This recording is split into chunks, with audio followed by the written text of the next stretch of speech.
Всем огромный привет! Привет. Мы сегодня приехали в город, название которого, я думаю, что вы без труда отгадаете по нашим небольшим подсказкам. Итак, это город, в котором одна из самых больших в Европе главных площадей. Город, в котором самая высокая башня в Чехии. И еще в этом городе самая большая синагога в Чехии. И самое длинное подземление. Следующая подсказка. Это город, в котором самый большой пивоваренный завод в Чехии. А самое вкусное пиво.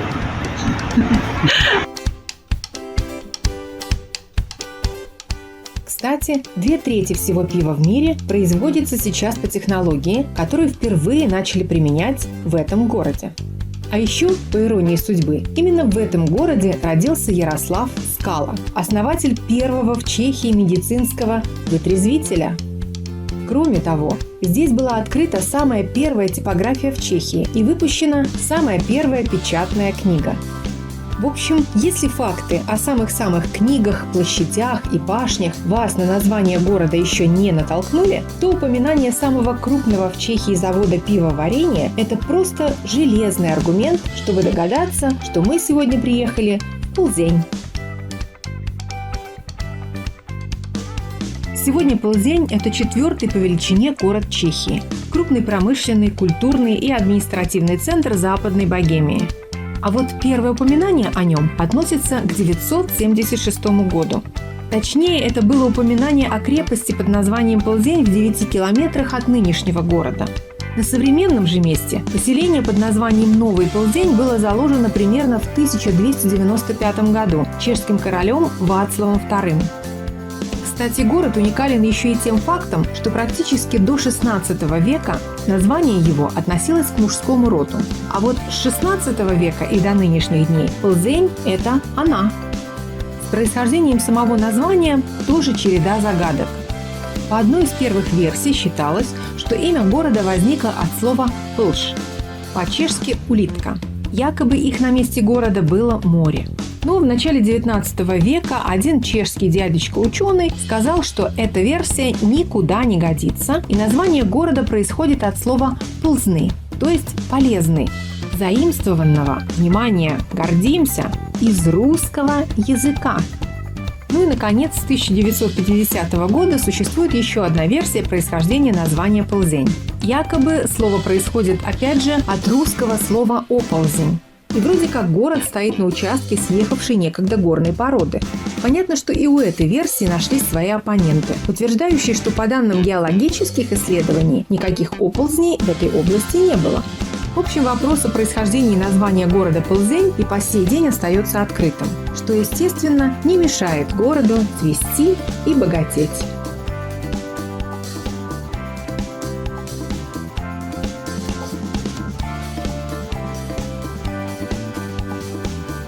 Впереди по курсу у нас знаменитый Плзенский западно-чешский университет, и мы начнем наш экскурс именно с него.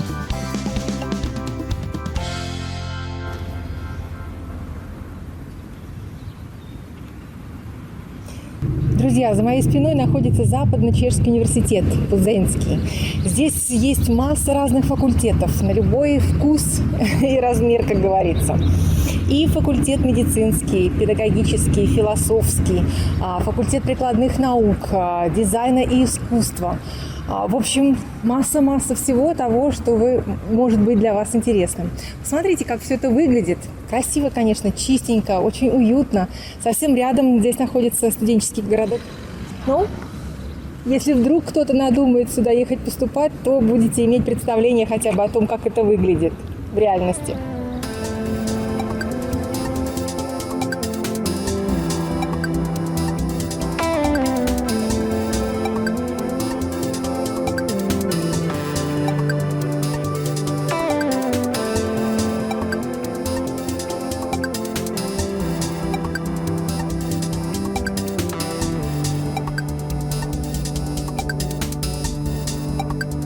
В общем, 9 факультетов, 62 кафедры, 167 программ обучения и 11 тысяч студентов. Имеется свой региональный инновационный центр электротехники, институт языковой подготовки. И, как вы понимаете, перечень этот далеко не полный. Это один из самых успешных вузов в Чешской Республике. Для студентов здесь построен целый студенческий городок, включая общежитие, библиотеку, спортзал, студенческую столовую и все необходимое для жизни и учебы. Обучение на чешском бесплатное.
Мы с вами внутри в университете, сейчас на лифте поднимемся, хотя бы там на парочку факультетов посмотрим, как это выглядит все.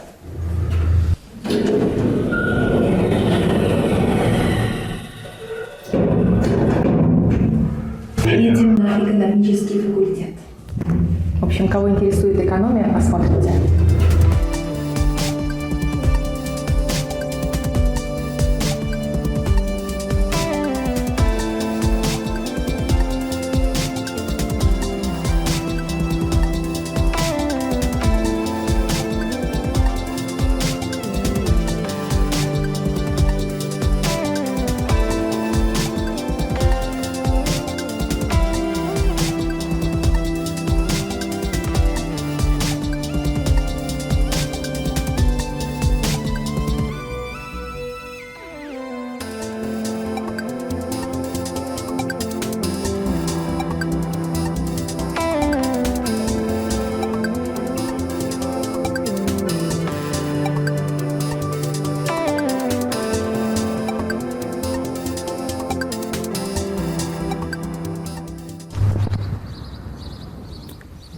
Ну, смотрите, небольшой парк такой, скамеечки. Тут студенты могут во время перерыва выйти, посидеть на солнышке, подумать о зачетах и экзаменах предстоящих, ну или, может быть, о чем-то другом приятном.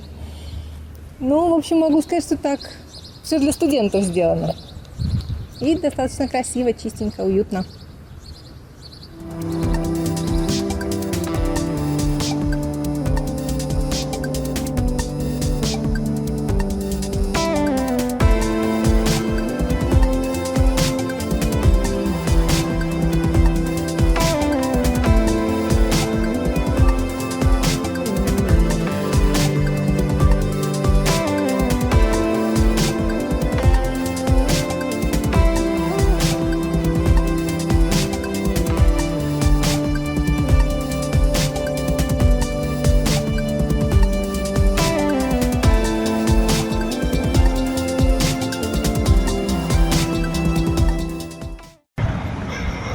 Что могу сказать? Мне понравилось.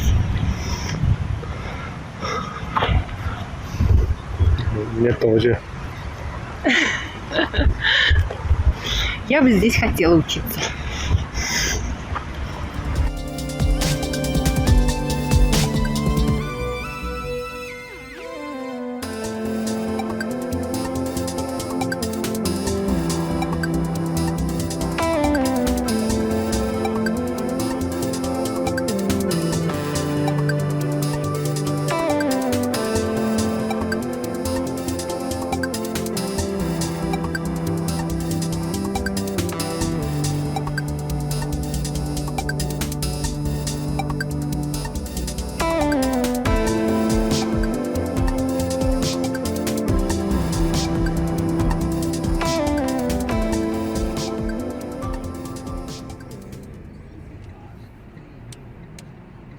За 350 рублей. В общем, друзья, мы сейчас приехали с вами к одному из цехов знаменитого автозавода «Шкода». Ну и сразу вот могу вам дать такой лайфхак, как сейчас модное слово. Никогда не отчаивайтесь в каких-то ситуациях. Совет касается паркования, парковки. Вот мы только что сейчас попытались запарковаться вот на той красивой современной парковке. Я вам показала листочек. Цена, 100 крон. Это примерно там 350, наверное, рублей. Можете себе представить. Но не нужно никогда отчаиваться. Достаточно было чуть-чуть проехать, я не знаю, сколько здесь, буквально, наверное, 50 метров. И там совершенно бесплатно масса свободных мест, и мы запарковались, даже не заплатив ни одной кроны, корунки. Так что и вам такой совет. В такой ситуации не бросайтесь сразу на первую попавшуюся парковку, поищите что-нибудь еще, рядышком обязательно что-нибудь будет. Плохая, дорогая парковка. А это хорошая, дешевая. Я люблю Дешевые. дешевую. Я ее люблю. Так, идем посмотрим. Мы приехали в такое заведение. Мы приехали в такое учреждение сейчас. Это для развлекательный центр для детей. Ну, там, я думаю, что и для взрослых будет интересно. Такой научный центр, где вы можете посмотреть, какие природные явления, как происходят в жизни, опробовать что-то на себе, какие-то приборы современные и так далее.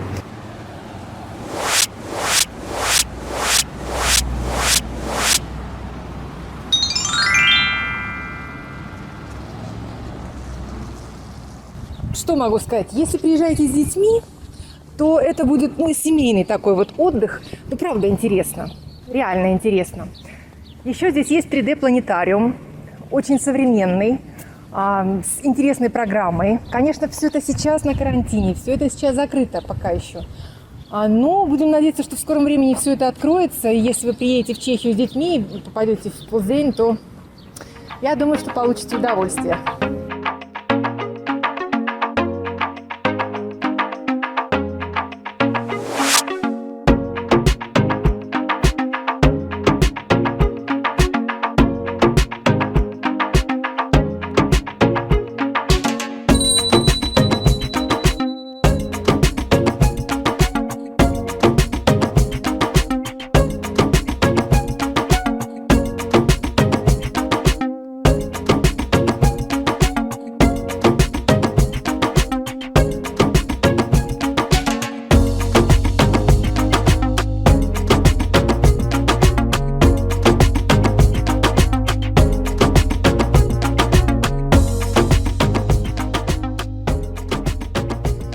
Конечно, красиво, это достаточно современно, но внутри, увы, из-за карантина показать там ничего не можем, потому что все закрыто.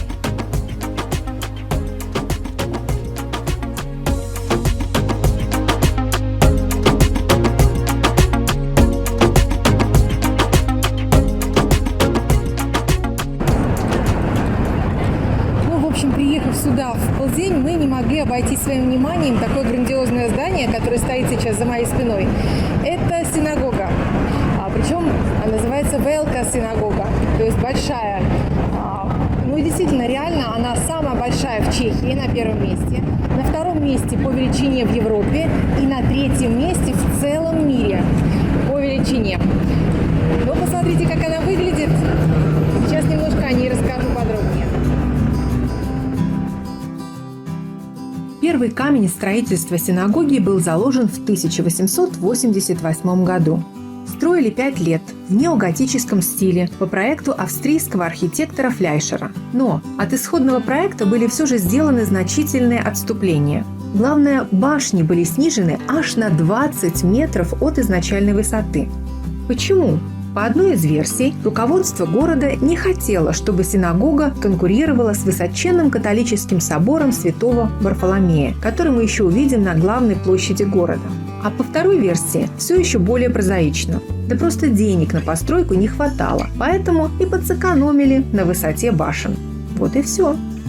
Во время Второй мировой войны Плзень была в немецкой оккупации. Большая часть еврейского населения города была согнана в Терезин, находившийся неподалеку огромный концентрационный лагерь. Сейчас там знаменитый музей-мемориал под открытым небом. Понятно, что службы в храме в это время проводиться не могли. И возникает вопрос, как вообще получилось так, что фашисты синагогу не разрушили во время оккупации? Объясняется это тем, что высокие башни здания немцы просто использовали в наблюдательных и прочих своих военных целях. Благодаря этому храм и уцелел. Еще нацисты его использовали как склад для награбленного у евреев имущества, а позже как мастерскую по ремонту военной формы своих солдат. В данный момент синагога закрыта на реконструкцию, которая по плану продлится до конца 2021 года.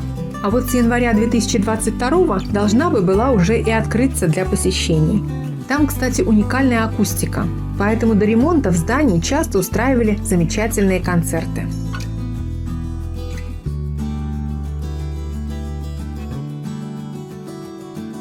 В продолжение темы зрелищ не могу не показать вам здание Большого театра Плзни. И вправду внушительное. Было построено в 1902 году. В зрительном зале 444 места. Ежегодно в театре проходит около 500 всевозможных спектаклей, мюзиклов, оперетт, оперных и балетных представлений. Каждый год в нем устраивается международный фестиваль театра. Кстати, совсем недавно, в 2018 году, здесь снимали французский фильм «Эдмонд». Так вот, Большой Плзенский театр там сыграл, если можно так сказать, роль парижского театра «Порт Сен-Мартен». Кстати, к съемкам в массовке активно привлекали местное население, поэтому плзеняне вполне могут неожиданно увидеть в фильме знакомое лицо соседа, например, или знакомую улицу.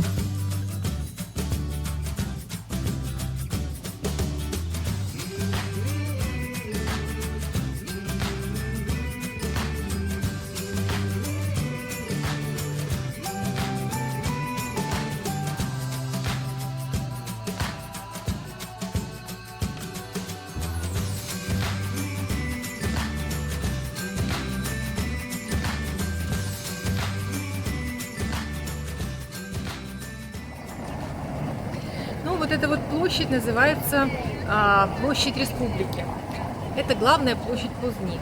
Ее длина 193 метра, а ширина 139 метров. Возникла эта площадь практически с закладкой города в 13 веке. И я вам могу сказать, что здесь когда-то до этой площади находилось кладбище. Потом постепенно сюда переместилась торговля. Ну и так вот возникло вместо кладбища, сделали, главную площадь. Когда-то давно эта площадь называлась Рыночная. История ее очень интересная. Итак, представьте себе, основали новый город, построили в центре главный храм. У храма ведь обычно делают кладбище, так? Сделали. Плюс по периметру расположили небольшие постройки. Аптеку, домик церковного сторожа, домик органиста, 2 морга и будку для стражи на площади. Представили? Вот так и выглядела главная площадь Плзни в средние века. Пока в 1784 году Йозеф II не повелел кладбище снести и перестроить площадь.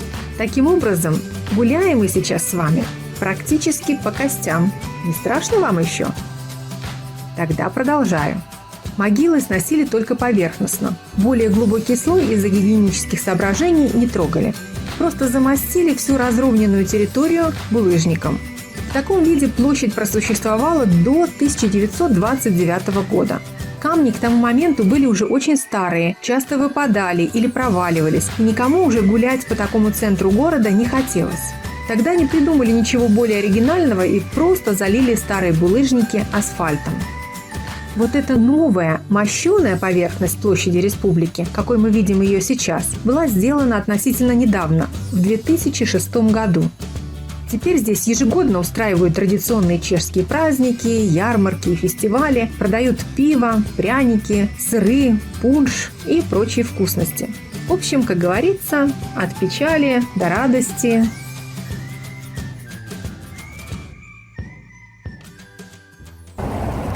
Чехи очень любят всевозможные фонтаны.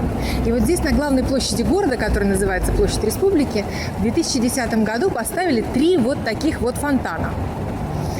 Внутри бронза, наверху, не знаю, насколько это настоящее золото или так, что-то какая-то позолота. Отношение у жителей города к этому делу неоднозначное. Кому-то нравится, кому-то нет. Но я сейчас вам открою главный секрет.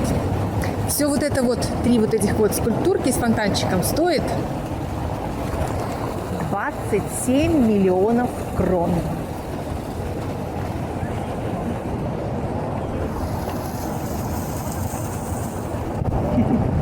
Всего их 3. Я вам покажу их сейчас крупно. Одна из них за моей спиной. Они являются символами города. Один из них является ангелом, второй фонтан символизирует собаку, а третий фонтан верблюда. Ну вот, который из них является кем, это загадка для вас. Кто угадает, пишите в комментарии. Ну, в общем, в каждом углу площади по фонтану. Чаши для воды были сделаны из черного гранита, а что касается самих скульптур, внутри они из бронзы, зато покрытие – настоящее золото. Золотые пластинки размером 80 на 80 миллиметров. Всего же на эти фонтаны ушло в общей сложности 720 граммов золота. Ну и что вы думаете? Жители и гости города непременно пробовали это золото разве что не на зуб. Поэтому, начиная с 2010 года, когда фонтаны были установлены, их пришлось уже трижды реставрировать из-за неизменных царапин на поверхности. Как я вам уже сказала, фонтаны символизируют элементы с городского герба – ангела, борзую собаку и верблюда. В принципе, почему туда попали ангелы борзая, вопросов не вызывает. А вот каким чудом на главном знаке города, в центре Европы, мог оказаться верблюд? Короче, дело было так. Появление двугорбого верблюда на гербе Плзни связано с гуситскими войнами. Плзеняне гуситов не поддержали и мужественно обороняли свой осажденный гуситами город, периодически предпринимая вылазки за пределы городских стен. И вот в одной из таких вылазок им посчастливилось умыкнуть у врагов экзотического зверя. Гуситам же он достался в свою очередь от польского короля Владислава II за помощь в бою против немецких рыцарей. Плзеняне с гордостью привели трофей в город. Но потом быстро поняли, что верблюда легче подарить, чем прокормить. И оперативно сделали широкий жест. Благородно подарили животинку соседям нюрнбергцам за помощь в обороне Плзни. Кстати, черно-золотая цветовая гамма была выбрана архитектором, автором фонтанов Андреем Цислером для того, чтобы они гармонировали с установленной в 4-м углу площади чумной колонной. Чума, конечно, натворила бед в этом городе. Поставили колонну в 1681 году. Наверху стоит статуя Золотой Мадонны, дополненная 8 святыми. Кстати, на Мадонне задержите свой взгляд. Я вам о ней попозже еще кое-что расскажу.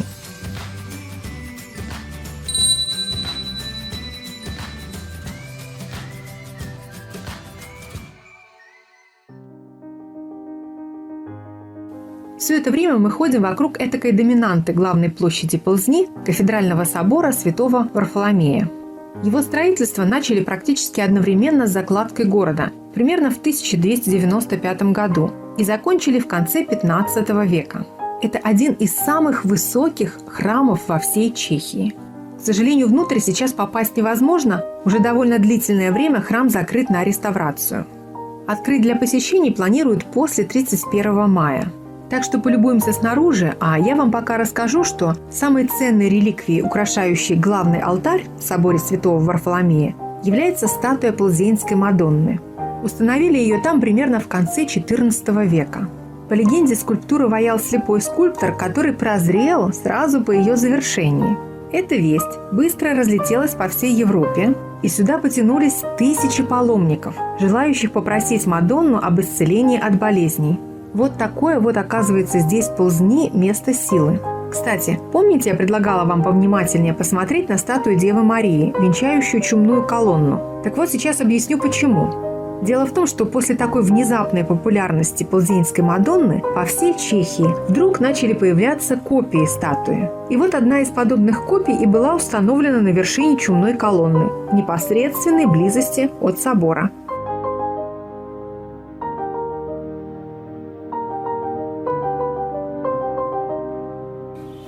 теперь мы идем к одному очень интересному, можно сказать, волшебному месту с обратной стороны храма.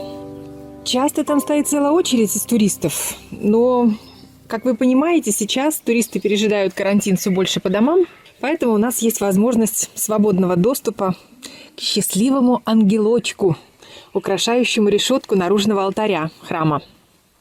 В общем, есть такая легенда, что некогда в средние века надумал жениться плзенский палач.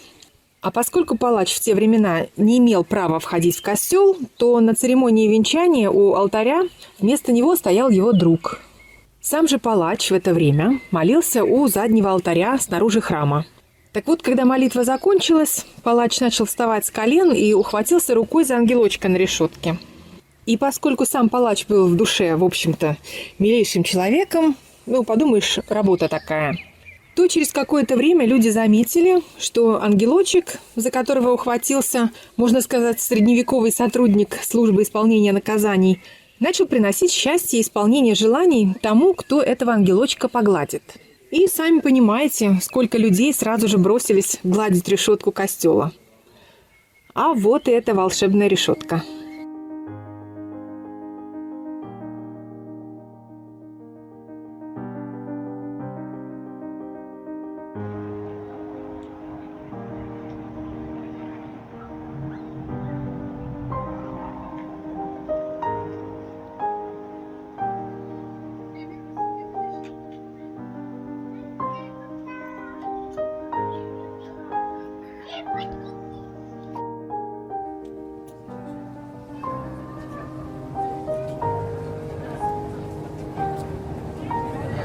Ой, желаний себе назагадывала не знаю сколько.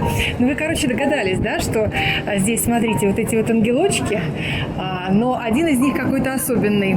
И по легенде, по преданию, его нужно погладить, и тогда исполнится ваше самое заветное желание. Вот я уже глажу, чтобы, не знаю, сколько желаний мне там исполнится после поглаживания. Но надеюсь, что все мои желания теперь сбудутся. А теперь, друзья, настал черед подступиться к башне собора святого Варфоломея. Знаете ли вы, что это самая высокая башня во всей Чехии? Высота ее 103 метра. Примерно на высоте 62 метров находится смотровая площадка. Чтобы туда попасть, потребуется преодолеть 301 ступеньку.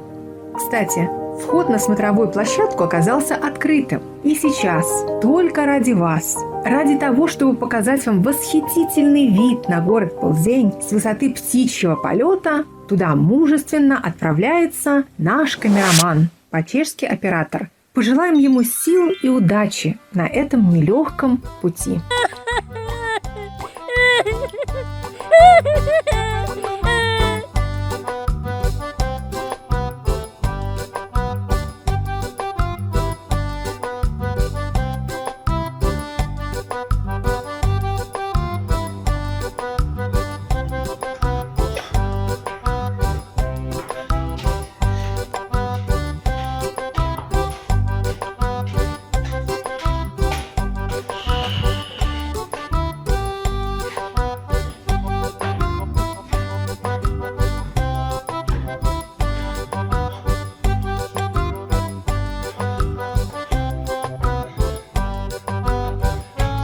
Jeden dospělý.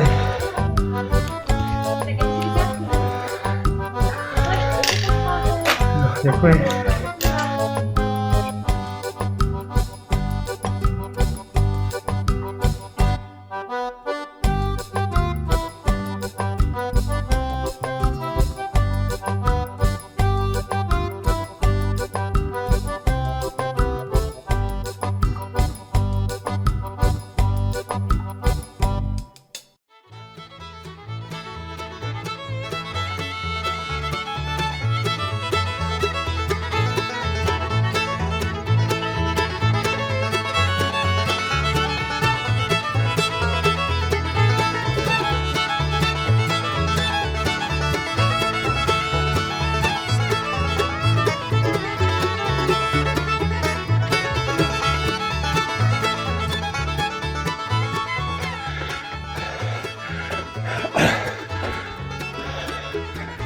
Я запил. Это напад.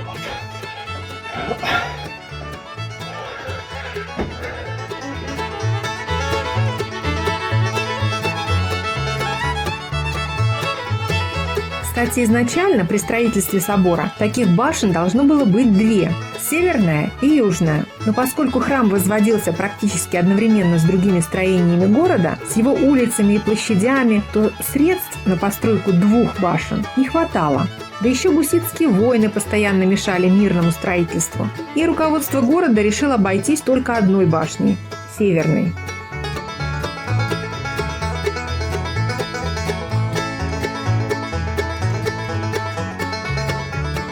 В истории башни и костела есть одна несчастливая дата – 6 февраля 1835 года. В ту роковую ночь в полдни разыгралась сильная гроза. В башню ударила молния и уничтожила готическую крышу. Восстановленная спустя 2 года крыша стала лишь упрощенной копией той, первоначальной.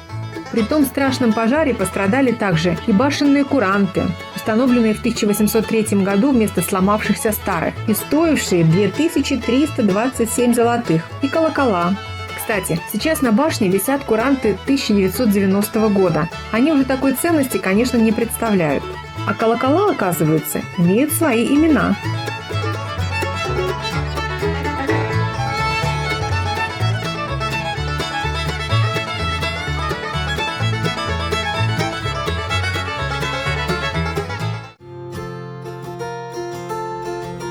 Самый большой называют Варфоломеем. Его размер превышает 2 метра, а весит он около 5 тонн.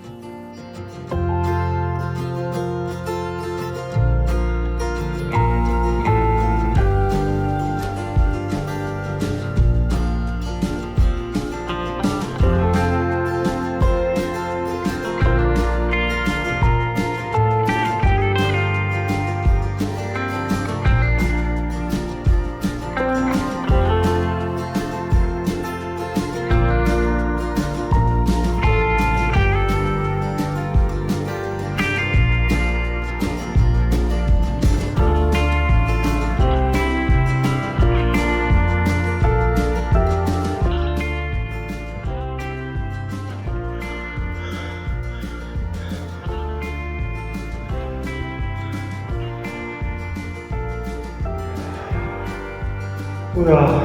Я живу.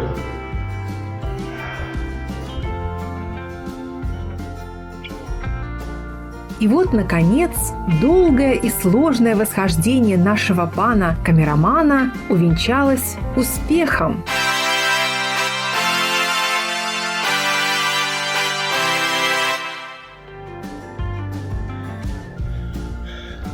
Теперь вперед. Согласитесь, оно того стоило.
Красота.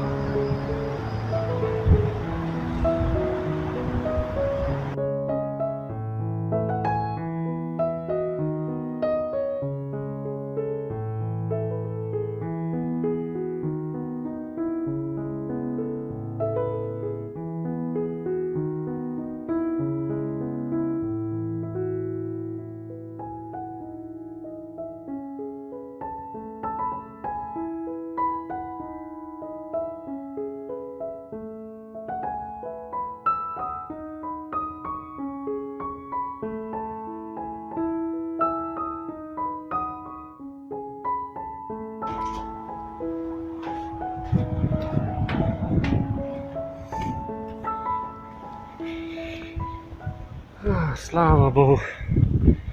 Sem dole. Kde je moje moderátorka?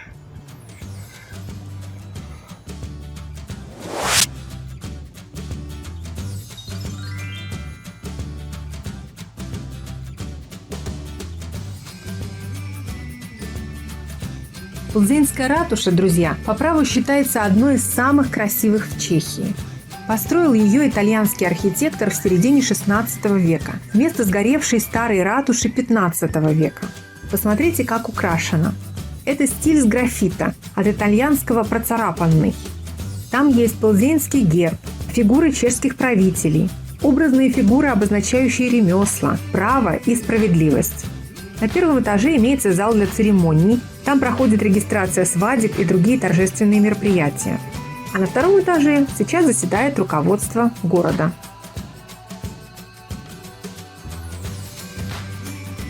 Вообще, надо сказать, на площади много интересных, красивых, богато декорированных домов. И названия какие? Смотрите сами. Дом у Золотого крестика, у Красного сердца, рядом епископство, дом у Золотой лодки, один краше другого.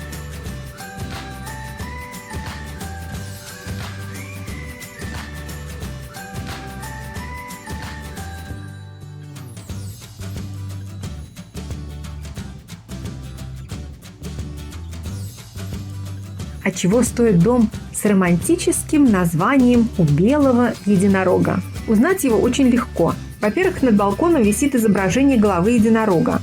А во-вторых, это тот дом, в котором работает старинная аптека. Ей уже 384 года. Это самая старая аптека в Плзенском крае. Кстати, посмотрите, как она красиво оформлена. Хозяин дома тяготился тем, что его дом никак не отличается от соседских. А потому в 1896 году пригласил знаменитого художника Микулаша Алиша, и тот расписал фасад. Опять же в технике с графита, рисунками, изображающими сбор лекарственных растений. Получилось, конечно, здорово. Владельцы соседних особняков, наверное, выпили от зависти все имеющиеся запасы валерьянки. Благо, ходить за ней далеко не надо, аптека-то расписная, под боком. А теперь посмотрите, пожалуйста, на соседний с ратушей дом. Что скажете? Скромный, неприметный, ничем особо не выделяющийся, да? А это, между прочим, бывший императорский дворец. Вот как-то так. В 1599 году, когда в Праге началась эпидемия чумы, император Рудольф II приобрел для себя и своих подчиненных 2 особняка в непосредственной близости от ратуши. Особняки были перестроены в один общий, и на целых 9 месяцев столица Чехии автоматически перешла в Плзень. В 1600 году император покинул город из-за вспышки все той же чумы, теперь уже в Плзни. А дом от той поры продолжают называть императорским. Сейчас он соединен переходом с ратушей и принадлежит городской мэрии. Из украшений на доме имеется статуя рыцаря Жумберы, которого, кстати, сняли с одного из старых фонтанов, стоявших на площади еще до тех позолоченных. Просто в 1891 году через площадь вели новый водопровод, и тогда руководство города приняло решение снести фонтаны. Куда с них делись остальные статуи, неизвестно, но рыцаря поместили на фасад императорского дома.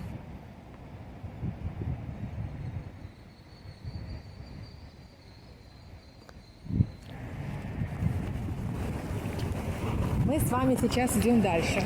Путь наш лежит к так называемой Черной башне, Черноавеш. Это еще остатки от оборонительных укреплений средневековых. 16 век, насколько я помню. Когда-то вокруг была стена, ну и оборонительные укрепления, а теперь вот осталась только вот эта башня, которая является водонапорной. И, кстати говоря, представьте себе, аж до начала 20-го столетия до сих пор она была, до этого времени она была в действии. То есть она снабжала целый город Плзень водой. Скоро ее увидим. О, отсюда уже видно.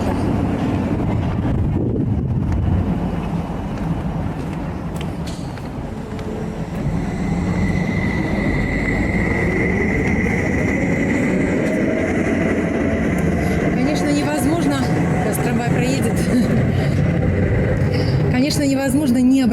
внимание на архитектуру и на то, как украшены эти дома. Посмотрите, какое интересное панно на стене. Сейчас вам покажем. О.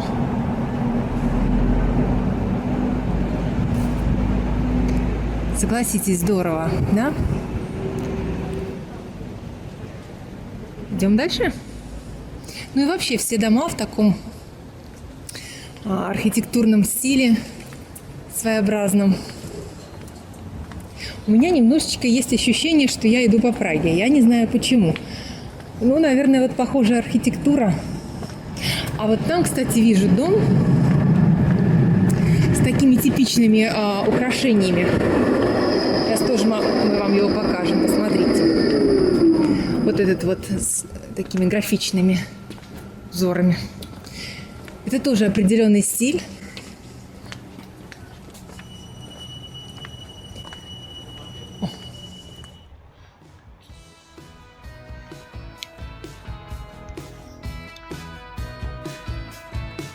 Итак, Черная башня. Это готическая водонапорная башня, построенная как часть прославленных плзенских укреплений в 1532 году. Однако главным ее предназначением было все-таки снабжение города водой, так как в начале XVI века в плзенских колодцах сильно ощущался ее недостаток. Над входом висит памятная доска, на которой сообщается, что в доме, примыкавшем ранее к башне, родился доктор, профессор медицины Йозеф Шкода, который помимо собственных заслуг в сфере медицины был дядей знаменитого Эмиля Шкоды.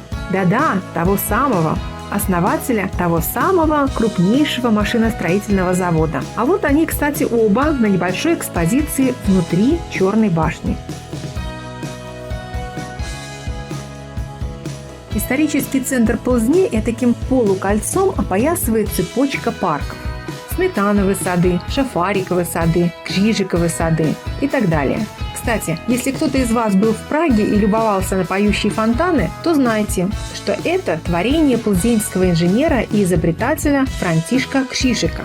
Расположены сады на месте разобранных городских укреплений. В начале XIX века руководство города решило, что войн уже больше не будет, а потому и фортификации городу ни к чему. На месте разобранных крепостных стен разбили парки и аллеи для горожан, а в бывший ров запустили карпов. И вот тут меня ждало горькое разочарование. Мне вообще очень нравятся места, где можно загадывать желания. А тут я перед приездом узнала, что у местных жителей есть примета. Если покормить хлебом этих карпов в садовом пруду и загадать желание, то оно обязательно сбудется. В общем, как вы понимаете, посещение данного пруда стало обязательным пунктом нашей программы. И... В общем, сплошное разочарование. Почему? Вот здесь, по идее, должны люди все кормить карпов, потому что если кормишь хлебом карпов, которые водятся в этом пруду, то исполняются все твои желания. Короче, посмотрите на меня.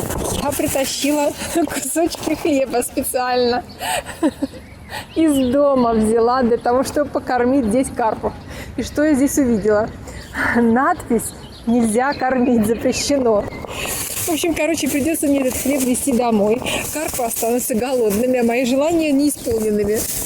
Придется искать другое место, где исполняются подобные желания. Вот.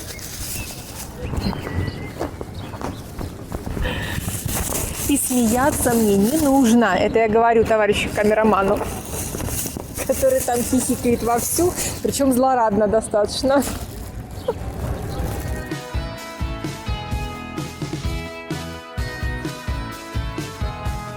Ну а теперь начинается та часть нашего видео, которую детям до 16 лет смотреть не рекомендуется.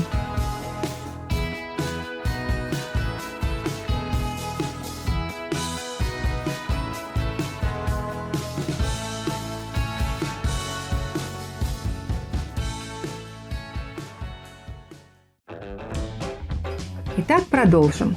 Одновременно с закладкой города в 1295 году король Вацлав II даровал плзенянам право варить пиво. С этого, видимо, все и началось. Потому что уже в 1307 году появились первые упоминания о пивоварне в Ползни. А постоянная борьба за качество пенного напитка привела к тому, что ползенские пивовары решили к середине XIX века объединиться, основать новый пивоваренный завод и пригласить в него мастера-пивовара, который бы сварил им самое вкусное и качественное пиво. Так в Плзень приехал из Баварии пивовар Йозеф Гролл. 5 октября 1842 года состоялась первая пробная варка пива по новой технологии. Новое пиво получилось настолько вкусное, что немало удивило и самого пивовара. Как бы там ни было, но с того времени плзенское пиво стало прототипом, если можно так сказать, нового сорта пива низкого брожения. И по технологии, появившейся в Плзни, производится сейчас почти 2/3 всего пива в мире. А знаете, сколько бутылок плзенского пива производится на этом заводе ежедневно? 120 тысяч бутылок в час. И это в режиме нон-стоп. Вот и посчитайте теперь. Прямо у входа на завод есть музей пивоварения с уникальной экспозицией, которую не найдете нигде на свете. Разумеется, дегустация пива входит в экскурсию.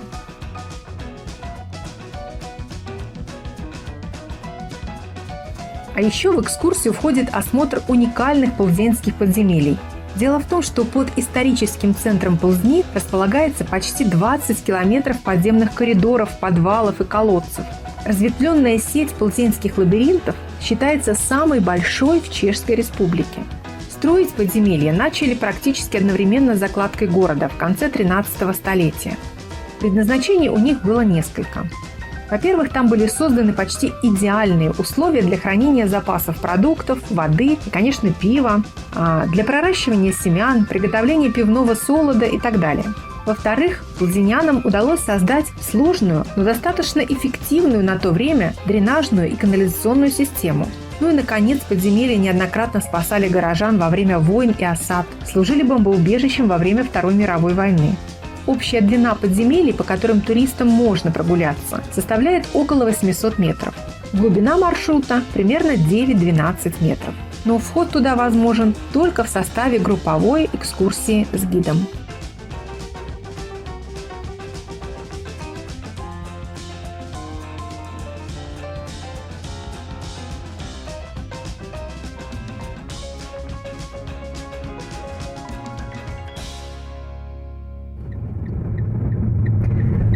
Вот, друзья, мы с вами посмотрели сегодня еще один новый чешский город. Что касается понравилось, не понравилось, я всегда, когда вижу какое-то новое место, руководствуюсь таким своим принципом. Хотела бы я там жить или нет? Что касается Плзни, то однозначно да. Помимо всех тех замечательных, красивых, культурных и исторических достопримечательностей, которые мы вам показали, здесь все предназначено для жизни. За кадром, конечно, осталась широчайшая сеть всевозможных супермаркетов и торговых центров. Здесь масса возможностей для работы. При наличии таких двух предприятий-гигантов, как тот же самый пивовар или Шкода. А Западно-Чешский университет, который мы вам показали. Сколько здесь перспектив для учебы и работы. Конечно, сюда подтягиваются еще медицинская и социальная сферы. До Праги 94 километра. Есть достаточно крупный железнодорожный и автовокзал. Есть даже международного уровня аэропорт. Хотя, правда, в настоящее время там, я думаю, что вряд ли осуществляются какие-то полеты. Но, по крайней мере, техническое оснащение, необходимое для осуществления подобных полетов, там имеется.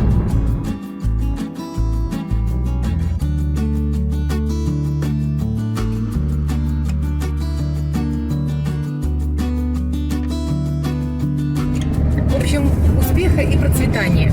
Искренне желаю и городу, и всем плзенянам. И если у меня когда-то будет еще раз такая возможность посетить Плзень, то приеду туда с огромнейшим удовольствием еще раз. Всем желаю счастливо и до следующих путешествий.